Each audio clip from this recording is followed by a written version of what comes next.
नमस्कार, आप देख रहे हैं एसपीएन 9 न्यूज और मैं हूं आपके साथ मनीष कुमार सैनी। उत्तर प्रदेश की 10 विधानसभा सीटों पर उपचुनाव होना है। उपचुनाव के लिए चुनाव कार्यक्रम का ऐलान होना अभी बाकी है, लेकिन राजनीतिक दलों ने इसे लेकर तैयारियां शुरू कर दी हैं।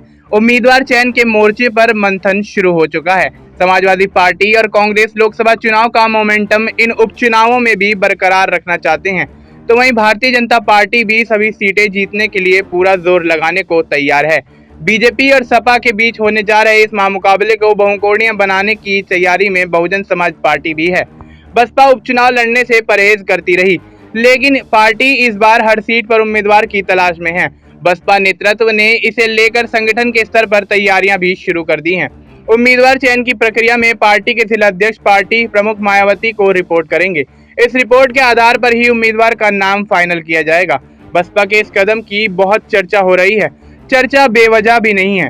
बसपा उपचुनाव में उम्मीदवार उतारने से परहेज करती रही है, फिर अब उपचुनाव लड़ना बसपा के लिए जरूरी है या मजबूरी? जरूरी या मजबूरी की बात इसलिए भी हो रही है क्योंकि पिछले कुछ साल में बसपा के प्रदर्शन में काफी ज्यादा गिरावट देखी गई है। यूपी में पूर्ण बहुमत की सरकार चला चुकी बसपा आज विधानसभा में एक सीट पर सिमट कर रह गई है। संसदीय चुनावों की बात करें तो 3 में से 2 चुनावों में पार्टी खाता तक नहीं खोल पाई। 2019 में बसपा ने 10 सीटें जीती जरूर थी, लेकिन तब पार्टी सपा के साथ गठबंधन कर उतरी थी। बसपा को लेकर कहा तो ये भी जाता था कि खराब से खराब हालात में पार्टी 16% के आसपास वोट शेयर मेंटेन कर जाती है। ऐसा देखने को भी नहीं मिला। लेकिन हाल के लोकसभा चुनाव में बसपा वोट शेयर के मामले में कांग्रेस से भी पिछड़ गई।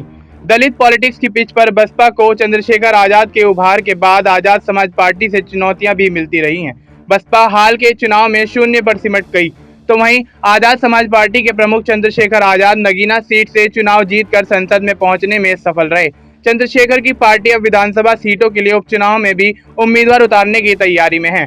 ऐसे में मायावती और बसपा को यह आशंका भी सता रही है कि कहीं हाथी के सिंबल पर उम्मीदवार की नामौजूदगी से एएसपी को दलित समाज में पैठ मजबूत करने का मौका न मिल जाए। बसपा के सामने दलित वोट बेस बचाने की चुनौती है।